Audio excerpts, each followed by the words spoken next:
Here, I'll tell you a story that happened to me. Tell me if I told you this story. About the girl that couldn't talk. Did I tell you the story? The girl that lost her power of speech. Is anyone listening? Have we got any listeners here? Yeah, of course. Oh, good. Okay. Yeah. All right. This was told to me Pesach. This must have been like 10, 15 years ago, by a man whose name was Pinchas Segel. And he told a story about his brother. I think it's called Yosef Yitzchak Segel. And his brother was a teacher in a yeshiva in Bnei Brak that was of Chatam Sofer. Chatam Sofer is like Hungarian Jews. So they're not Chassidim, but they're very friendly and very open, and to Chassidut and whatever. But he saw once every day they have a half an hour to learn Musar. Musar means books of self-improvement, Jewish books of self-improvement, religious. And they're great, what's called the Bale Musar, Rav Yisrael Salant and Rav the Ramchal, and there's the Derech the Rabbi Volozhin. But he saw one boy there that was learning Tanya. Now, this is unusual in these yeshivas. They have nothing against it, and the proof they have nothing against it. This boy was learning it, but they just don't encourage it, learning it. It's a little bit too, talks about the upper worlds and the spiritual ideas and mystical things. But nevertheless, they're not against it, but they don't learn it. So he saw this boy was learning this. He was maybe a boy, 14 years old, 15 years old. So he went over to him and he asked him, why I see you're learning the book, the Tanya, and why is it? He himself is a Chabadnik, right? He was a Chabadnik. So the boy said, where did you get the idea to learn the Tanya? I mean, is anybody explaining it to you? He said, no. He said, really, I don't really understand the 100%. Maybe I'll come and ask you questions, but the Lubavitcher Rebbe told me to learn the Tanya. Oh, really? The Lubavitcher Rebbe told you to learn the Tanya? He said, yeah. He said, can you tell me the story? I said, sure. The story is like this. It happened like, I got 3 years ago or something like that. Now this story, you have to remember, this story must have happened 40 years ago. 40 years ago. I was told the story 10 years ago, right? But this boy, who knows how old he is. So the story must have occurred, who knows how long ago. Anyway, so the boy, and who knows when this Rabbi Pinchas Segel saw this boy. It must have also been, 30 years ago. So maybe actually he told me the story, maybe it was more like 20 years ago he told me the story. Okay. In any case, the story is like this. So the boy says, we live in Bnei Brak, and we have it's a big family. We have a big family, and the oldest sister, she was like the valedictorian in her class, Beit Yaakov or whatever it was. And one day she came home, and she couldn't talk. She just lost her voice.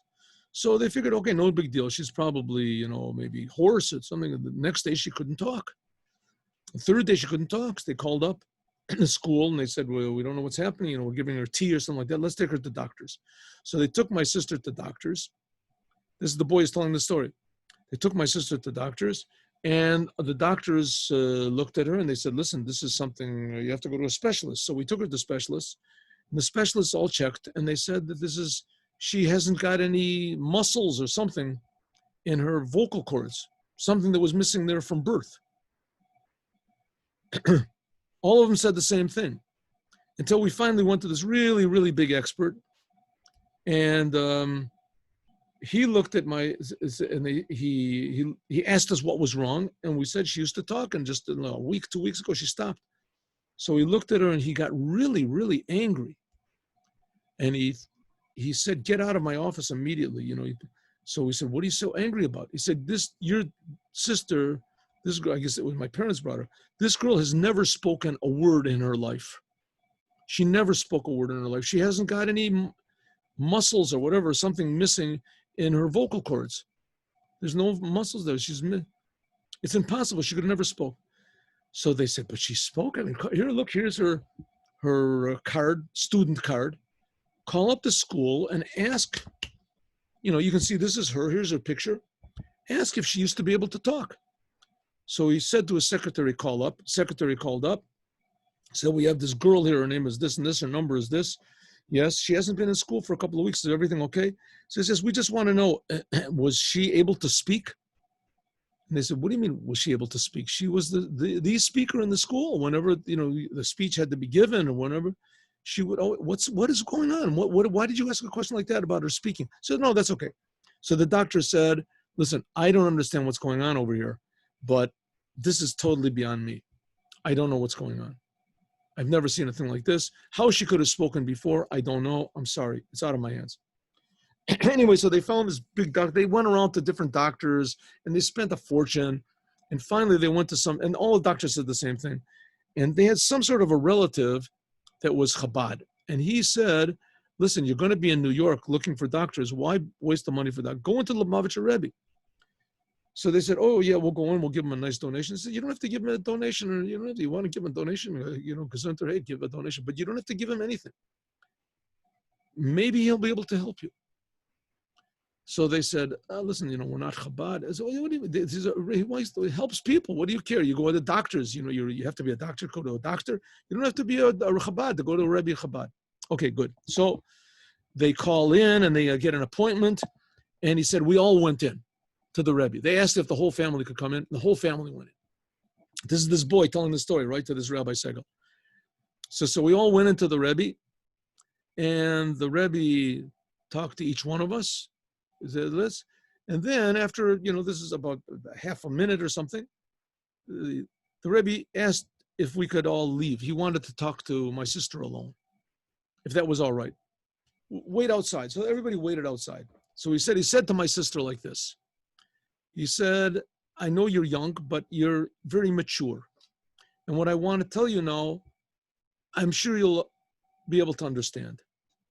He said, you in your previous incarnation, it was who you were in your previous life, you did some not good things. And it was decreed in heaven that you would come down and you wouldn't be able to speak. This is the story he told me. You would come down into this world and you wouldn't be able to speak from birth. But because you have relatives up in heaven and also in this world that have a lot of merits, so it was agreed that you would be able to speak until you were 14, 15 years old, until 2 weeks ago. You were given the power to speak. But really, you were supposed to be born mute, without the ability. So now, because of those merits of your family, those who have departed and those that are alive, is therefore, but you were able to speak for this time. But those merits have finished. Now you have to make your own merits. The Rebbe said, if you agree to make Shabbos programs for girls that don't light candles, make Shabbat programs, then your speech will come back. On the merit of that you encourage other girls to light candles, your speech will come back. Do you agree? And she said, yes. The Rebbe said, say yes. She said, yes. Cain said, go out and tell your parents they can come in. She went out, there were screams, yelling, happiness. Her mother was crying, her father was hugging her. They were tremendously happy. So he said they all came back. The Rebbe told us to come back. We came back, we were so grateful. So the Rebbe said something to each one of us. And to me, he asked me where I'm learning. And I said, I'm learning in Khatam Sofer. So the Rebbe said, in the yeshiva, in Khatam Sofer is a very good yeshiva. And they have every day a half an hour of learning Musar, of learning self-improvement books. Said, I suggest that you should learn the book, the Tanya. That's it. So he said, and that's the reason why I learned the Tanya. And to this day, my sister speaks. So we see a tremendous miracle done by the Rebbe, but the main miracle was that he encouraged people to accept on their own. That she accepted on her own to do more, to go out of herself, that's what the merit that returned her voice. And that's the sikha that we're learning here, called Mesirut Nefesh, to give your will to something above yourself. Not just to be caught inside of yourself, but to go out of yourself in order to convince another Jew to be more Jewish and the world to be more blessed. Have a good day, everyone. We'll see you.